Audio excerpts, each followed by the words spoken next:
В эфире абхазского телевидения субботний выпуск новостей из Сапшала. В студии Гугут Савардания. Мы расскажем вам о самых значимых событиях этого дня. Здравствуйте!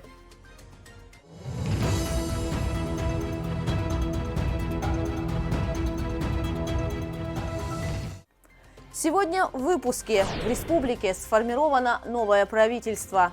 Сохранить наследие. 18 апреля во всем мире отметили День памятников и исторических мест. К 80-й годовщине Победы в Абхазии продолжается реставрация мемориалов воинам Второй мировой войны. Новое производство. Впервые в Абхазии открылся завод по изготовлению лего-кирпичей. В правительстве Республики Абхазия произошли значительные обновления. Новые кадровые решения президента свидетельствуют о стремлении к развитию управленческого аппарата страны, подчеркнул премьер-министр Абхазии Владимир Делба в своем интервью. Подписанный указ президента Республики Абхазия о структуре Кабинета министров определяет основные центральные органы государственного управления правительства Республики Абхазия. За основу структуры Кабинета министров была взята действующая в настоящее время структура и была проработана с учетом поэтапной оптимизации органов государственного управления путем перераспределения, передачи и уточнения отдельных функций. Хотелось бы особо отметить, что структура Кабинета министров обусловлена необходимостью повышения эффективности системы органов государственного управления в целях реализации основных задач, поставленных главой государства по новым достижениям в социально-экономическом, и культурном развитии нашей страны, в обеспечении правопорядка, в защите прав и законных интересов граждан. Ну и, разумеется, в конечном итоге об улучшении благосостояния нашего народа и повышении качества их жизни. Большинство назначенных глав министерств и ведомств – молодые руководители, что предполагает новые управленческие подходы в работе правительства. В обновленном составе Кабинета министров Республики Абхазия, сформированном президентом Бадрой Гунба, 4 участников конкурса команды Абхазии – Хажибая Тыр, Мушбабатал, Цвинария Саид и Миквабия Теймурас. Руководитель конкурса Хакбатарас назначен вице-премьером и председателем комитета по делам молодежи и спорту. Президент Бадра Гунба взял свою команду и своего оппонента на прошлых выборах Олега Барцыц, который возглавил одно из ключевых ведомств – Министерство иностранных дел. Президент Бадра Гунба простился с Нартом Абухба, абхазским школьником, скончавшимся в больнице города Евпатория в Крыму. На траурной церемонии присутствовали также вице-президент Беслан Беглава, премьер-министр Владимир Делба, руководитель администрации президента Беслан Эшба, члены правительства, руководство администрации Сухума. Глава государства выразил искренние и глубокие соболезнования родным и близким ребенка. 18 апреля во всем мире отметили Международный день памятников и исторических мест, также известный как День всемирного наследия. Традиционно в эту дату студенты исторического факультета АГУ под руководством декана отправляются к объектам историко-культурного наследия, проводят расчистку объектов и археологические раскопки. В небольшую экспедицию отправилась и наша съемочная группа. Богатейшее наследие Республики Абхазия потрясает многих представителей археологических экспедиций, особенно древние памятники. Их на территории страны множество. Благоприятный климат на протяжении веков способствует сохранности древних сооружений. Несмотря на это, жители должны помогать этому процессу и стараться сохранять наследие из поколения в поколение. В Международный день памятников и исторических мест студенты исторического факультета АГУ вместе с руководителем Аликом Габелия ведут работы по расчистке территории Сухумской крепости. Ну и, конечно, надеются найти исторические артефакты, ведь эти стены хранят большую и богатую историю абхазского государства. Меня это вдохновляет. Здесь мы находимся на территории Тяскуряда, где мы будем летом проводить практику, археологические раскопки. Здесь очень интересно. Перед началом нашего мероприятия нам Олег Николаевич рассказал немножко историю этой территории. Это один из важных аспектов, потому что это сохранение своей истории и ощущение связи с корнями. Это мое первое нахождение здесь, и я прям чувствую немножечко такое волнение от соприкосновения с такой вот масштабной историей. Проводить здесь расчистку территории – это не только добрая традиция, но и их долг, считают студенты. Ведь история государства не должна зарасти в прямом и переносном смысле. Сорняки и деревья не только скрывают места археологических раскопок, но и разрушают каменные стены сооружения. Если мы не будем сохранять историческое культурное наследие Абхазии, что от нас останется? Мы впредь должны понимать то, что в данный момент, что у нас есть, то, что у нас сохранено. Мы должны это сохранить для наших будущих поколений, чтобы показать. Ведь без прошлого не будет будущего. Это место по праву можно назвать центром зарождения целого города, который назывался Диоскуриадой, затем Себастополисом. Позже его нарекли крепостью из воды и песка Сухум-Кале. Цитадель была домом греков, римлян, византийцев, генуэзцев, турок и русских. За свою долгую жизнь эти стены видели многое: войны, разрушения, тысячи лиц и судеб. Заповедник Сухумская крепость был создан в конце 80-х годов. Кстати, на территории Сухумской крепости уже около 20 лет Абхазский государственный университет проводит археологические раскопки. Раскопки очень интересные. Сухумская крепость – это памятник интересный тем, что он многослойный. То есть здесь мы находим, начиная с эпохи античности, заканчивая с 19 веком, можно сказать. Должен отметить, что за все эти годы проведены довольно-таки большие работы. Очень интересные артефакты выявлены. В результате расчистки и археологических раскопок студентам Улисом Смыр была найдена крупнокалиберная пушка. Своей находкой молодой человек, конечно, гордится и продолжает заниматься археологией. Тут находится очень много важных слоев, начиная с Древней Греции, заканчивая вообще колхидской эпохой. Тут даже присутствие турков, и русская эпоха тоже присутствует. Вот элементарно мы можем наблюдать несколько пушек. Одна из них была выкопана мной. Уникальный на самом деле по своему роду. Я тут нахожусь на правах малой организации, которая была создана студентами под названием АТНХ. Эта организация еще находится в своем зарождении, она только развивается. Но это вот группа инициативных ребят, которые на самом деле переживают о своей истории, потому что история – это в первую очередь вдохновление для следующих поколений. Мы не имеем права зацикливаться только на достижении наших предков. Это определенно повод для гордости. Но в первую очередь это мотивация двигаться дальше. А чтобы эту мотивацию сохранять, мы должны следить за такими объектами и все, которые прилегают к всему прочему. Вдохновившись историей и археологией, примеру Улиса последовал и его родной брат Азиз. У меня старший брат учится на 4-м курсе. Он как раз уже находил здесь много чего. Он находил одну из пушек, которые здесь были закопаны. И вот как бы на мотиве этого, на таком порыве, я бы сказал, молодого младшего брата я пришел сюда с амбициями что-то найти. Безусловно, очень приятно мне здесь находиться, осознавать то, что мы как молодое поколение находимся здесь, раскапываем, ищем. И очень рад я сегодняшнему мероприятию. Студент исторического факультета Ильдар Габелия трудится здесь уже 4-й год. Будь то расчистка территории или же археологические раскопки. Молодой человек мечтает о больших открытиях в области археологии. Первые шаги уже сделаны. Самое интересное, что здесь находил, это, наверное, монету. Правда, она не была такая ценная, конечно. Также мы находили ручку от какого-то сосуда, где была, так скажем, нецензурная символика фашистская, но, скорее всего, это был индусский знак. На территории Абхазии множество памятников историко-культурного наследия. Многие из них молчаливо хранят загадки истории.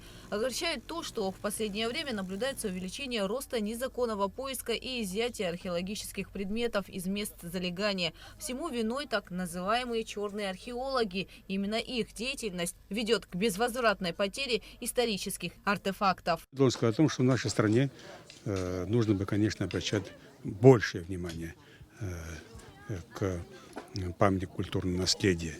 Хотелось бы больше внимания. Кстати, вот недавно даже было специальное совещание, проводил премьер-министр, где обсуждался вопрос борьбы с так называемым черным археологом. Это обнадеживает то, что руководство страны понимает важность именно этой области работы. И вообще памятник истории культурного наследия – это наш код. Это код абхазского народа, мы обязаны сохранить для будущего поколения. В селе Чмарда в Гагарском районе за последние 12 лет раскопали около 300 могил. В 2013 году на одном из заграничных аукционов появился уникальный серебряный ритон VI века, который был оценен в 30 тысяч евро. Незаконная деятельность коснулась и памятников цибельдинской культуры. Часто предметы историко-культурного наследия исчезают бесследно. Это мировая проблема. Чтобы обратить внимание на нее, 18 апреля учрежден Международный день памятников и исторических мест, также известный как День всемирного наследия. Гугуца Вардания, Ахра Амичба, Абхазское телевидение. В Абхазии полным ходом идет реставрация памятников участникам Великой Отечественной войны и героям Абхазии. Работы проводятся в рамках программы Российского фонда президентских грантов и должны быть завершены ко Дню Великой Победы 9 мая. Моя коллега Сария Кварасхелия расскажет подробнее. Памятники бойцам Великой Отечественной, расположенные по всей Абхазии, служат не просто напоминанием о прошлых событиях. Эти монументы рассказывают истории отваги, жертвенности и патриотизма, которые заслуживают того, чтобы быть услышанными будущими поколениями. Восстановление и поддержание их первоначального состояния не только вопрос уважения к истории, но и необходимость для образовательных и культурных программ. В Абхазии стартовали первые реставрационные работы памятников участникам Великой Отечественной войны и героям Абхазии в рамках программы Российского фонда президентских грантов. В селе Мкялрипш Гагарского района активно восстанавливают памятник участникам ВОВ. 113 выходцев села сложили головы в Великой Отечественной войне. Данный памятник был воздвигнут еще в 1981 году. С тех пор мемориал ни разу не реставрировался. Спустя много лет, благодаря, конечно, поддержке Российской Федерации, такой оказывает нам помощь, вот мы занимаемся сегодня частичным восстановлением памятника. Это вот полностью разрушены были у нас лестницы, вот сейчас самое главное лестницы нам восстановить, потом будет озеленение, потом будет, значит, чистить будем мы, значит, памятник весь, сами видите в каком состоянии, да, вот. Частично это все восстанавливается, потому что финансов столько не хватает у нас. По мере финансов вот будем все делать сегодняшний день. Вот после того, как, значит, будет полностью бетонные работы закончены, будем заниматься очисткой полов, значит, пескоструем, очистка памятника и частичное восстановление стен разрушенных. И потом уже в конце уже будет озеленение. Если получится у нас, мы хотим еще впереди сделать красивые ворота. Ну и сзади тоже маленький заборчик хотим сделать, чтобы животные не заходили. И в селе Гечрипш ведутся работы по благоустройству территории мемориала. Ранее памятник был восстановлен в 2023 году за счет средств местного жителя-мецената. Однако парковой зоны на территории не было. А совсем скоро картина здесь будет иная. Нам выделили средства, 1 миллион денег для благоустройства вот этой территории. Деревья будут, лавочки, забор будет огорожен вот таким же материалом. Вот. И сегодня вот приступили мы к работе, как говорится. Мы сейчас хотим даже и детей вот привлечь, наших школьников, чтобы они тоже нам помогли тут посадить деревья те же. Вот. И как бы планируем дальше работать. В поселке Цандрипш памятника участникам Великой Отечественной войны никогда не было. В 2007 году в парке был заложен камень. Впервые здесь появится стела в виде зеркальной звезды с надписью «Слава героям». Сам памятник обходится более чем 1 700 000. Вот, недостающую сумму выделяет глава администрации поселка Цандрипш Эдгар Асланович. Вот, помимо этого памятника идут вот восстановительные работы по покрытию брусчаточному, потом по плитке самого памятника 92-93 годов. Вот, общая сумма, которая заложена на все эти работы, с заложением памятника с нуля до финиша и восстановительных работ по памятнику войны народа Абхазии, около 3 700 000. Вот, соответственно, 1 миллион будет потрачен вот на памятник Великой Отечественной войны 41-45. А остальные все деньги с помощью районной администрации Юрия Львовича, Хагуш и Эдгара Аслановича Вот с их помощью будет остальная вся недостающая сумма добавлена. И в селе Багрыбста Гагрского района есть памятник выходцам села, погибшим в Великой Отечественной войне. Подступа к мемориалу практически не было, так как тротуарная плитка просела и провалилась. Сегодня здесь ведутся работы по ее замене. За счет средств администрации Гагрского района ведутся работы по очистке дорожного покрытия у мемориала воинской славы, расположенного на набережной города Гагра по проспекту Арзенба. Работы по восстановлению брусчатки у памятника Великой Отечественной войны ведутся и в поселке Бзыпта. Для очистки используется пескоструйная обработка, чтобы вернуть покрытию его первоначальный вид. Здесь работы ведутся в рамках программы Российского фонда президентских грантов и частично за счет средств администрации Гагрского района. Реставрация мемориала в селе Алахадзе проходила в 80-х годах, а 2 года назад за счет собственных средств благоустроили парковую зону, частично заменили брусчатку, установили лавочки. На данный момент благодаря этой программе нашим друзьям, скажем, Российской Федерации, очень благодарны, естественно, мы. Финансирование произведено, у нас на счет поступили деньги. Мы эти все деньги освоим однозначно. У нас деньги переведены за брусчатку, за 180 квадратов, которая будет выкладываться, видите. Озеленение. Будет производиться полностью покраска. Освежить должны. Это мы все успеваем к 9-му делать, кроме выкладки брусчатки. Реставрация памятников воинам – это не только акт сохранения материального объекта, но и способ увековечения героического наследия нации. Восстановление исторических монументов играет большую роль в образовании молодых поколений и поддержании национальной гордости. Сария Кварцхеля, Музафар Астанов, Абхазское телевидение. Наш следующий сюжет о непростых решениях, нелегком труде, упорстве и целеустремленности. 3 единомышленников открыли первый в Абхазии завод по производству лего-кирпичей. Бизнес только набирает обороты, но уже продукция имеет спрос. У молодых людей далеко идущие планы по расширению предприятия. В этом убедилась Алика Трапш. Впервые в Абхазии открылся завод по производству лего-кирпичей. Предприятие находится в Сухуми по улице Эшба. Производство гипопрессованного кирпича начали 3 друзей-единомышленников Алмаз Айба, Баграт Сымсым и Аляс Габлия. Идея о создании своего предприятия у молодых людей возникла еще в 2021 году. Тогда в селе Уарчи они приступили к производству лего-кирпичей. Габля Аляс, он работает в Москве, метрострой. Вот он сталкивался с этими кирпичами, работал с ними, и вот от него и зародилось это. Мы решили, к этому приходили мы очень долго, если честно, с 2021 мы учились, обучались, искали нюансы все, и очень щепетильно подходили ко всему. И вот спустя такое долгое время мы уже пришли, приобрели станки, вот все, что видите здесь, все сделано своими руками. Полностью все. Спустя некоторое время молодым предпринимателям пришлось закрыть производство, так как отсев, из которого изготавливали кирпич, не подходил, выделялась соль. К тому же испортился специализированный станок. И вот с января этого года молодые люди возобновили производство и открыли небольшой частный завод по производству кирпичей под названием «ГАЗ Лего Город». Данный отсев, который мы уже привозим с Белоречки, с Гудаутского района, вот он нам отлично подошел, что и не выделяет ни соль, то есть он мытый, и с пигментом очень хорошо смешивается, что и придает хороший цвет. И нас только начинают узнавать, нас только начинают слышать.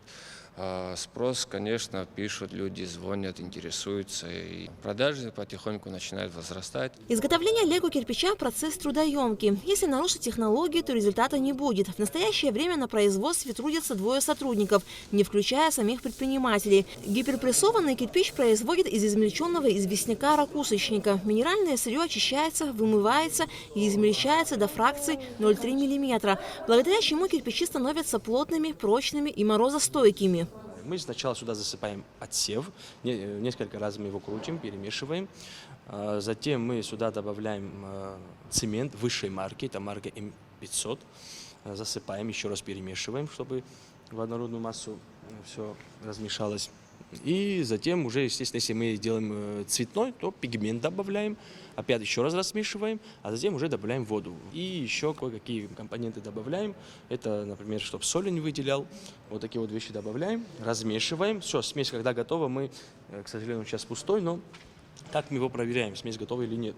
Берешь ручкой, так вот сжимаешь в руке, и он такой комок должен остаться. Потому что если он рассыпается, значит смесь не готова, либо влаги не хватает. Затем готовую смесь отправляют в специальный бункер и прессуют под давлением, в результате чего и получают лего-кирпичи. Это дозатор называется, то есть он сюда во второй бункер засыпает нужное количество, затем ты его отодвигаешь обратно, то есть он засыпался. Здесь уже стоит матрица, вот снизу и сверху. Да, это именно под лего сделано с такими вот круглыми пустотами. Затем крышка закрывается, мы его прессуем под давлением 20 тонн. И за счет такого прессования, вот смотрите, например, вот, чтобы вы понимали отличие от керамического, допустим, кирпича, который в основном у нас в Абхазии продается, это все привозят из России. Если, допустим, долговечность и прочность керамического кирпича обеспечивается обжигом, то гиперпрессованный кирпич сваривается в такую, знаете, прочнейшую однородную массу за счет высокого давления, сверхвысокого давления. То есть получается, что он очень плотный становится, плотный, твердый, прочный и морозостойкий. То есть еще и влагу не впитывает. Ну, как, в принципе, все влагу впитывает, но 3-4% всего лишь. То есть практически не впитывает влагу. По словам предпринимателей, у лего-кирпичей больше преимущества, чем у керамических. Они делятся на 3 вида – лего-кирпич, полнотелый и завершающий. Гиперпрессованный кирпич имеет специальные выступы, и при его кладке нет надобности в больших объемах раствора. Достаточно специализированной клеевой смеси. Кроме того, он прочнее.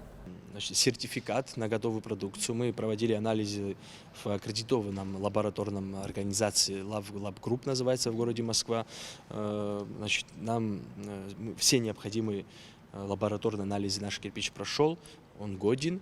Один кирпич, чтобы его раздавить, 50 тонн нужно. То есть, а когда оно все вместе, естественно, да, оно, конечно, большую нагрузку может выдержать. В чем преимущество? Во-первых, не нужно искать дорогих каменщиков. Если небольшое строение, можно самим даже положить. Достаточно просто первый ряд под уровень положить, а все остальное собирается очень быстро за счет базовой системы. То есть, вот это называется выступы, то есть он друг на друга садится, он даже без клея уже, посмотрите, какой становится. То есть, если бы это был бы обычный кирпич, он разрушился бы сразу, а здесь он держится, посмотрите как. Вот. Значит, сюда как делают? Здесь его большой объем раствора не нужно. Не нужно там цемент, отсев отдельно привозить, все это размешивать вручную. То есть это не грязная работа. Получается, здесь мы его, этот кирпич клеится на тонкий слой клеевой смеси, который выдавливается из пистолета, из шприца строительного. Также можно использовать, в принципе, любую тару пластмассовую, это 1,5, 2, 2,5 литра, кому как удобно. Готовится клей, это плиточный клей, любой плиточный клей подходит, главное, чтобы это было для наружного применения. Значит, небольшими порциями, кстати, вот один мешок, 25 килограмм, хватает на 500-600 кирпичей. Масса одного лего-кирпича колеблется в пределах 3 килограмм. В настоящее время изготавливают 2 вида – серый и красный. Цена за один серый кирпич 55 рублей, красный – 65. В сутки изготавливают до 800 кирпичей, но в планах у предпринимателей расшириться и увеличить производство вдвое, закупить новое оборудование и расширить штат сотрудников. Аля Катрапш, Камила Джопуа, Абхазское телевидение. Светлое Христово воскресенье – самый почитаемый и радостный праздник церковного календаря. Праздник праздников, который символизирует обновление и спасение мира и человека, торжество жизни над смертью, добра и света над злом и тьмой. В этом году великий праздник пришелся на 20 апреля. Во всех православных храмах Абхазии проводят праздничные богослужения. Мы поздравляем всех православных христиан с праздником. На этом наш выпуск завершен. Всего доброго!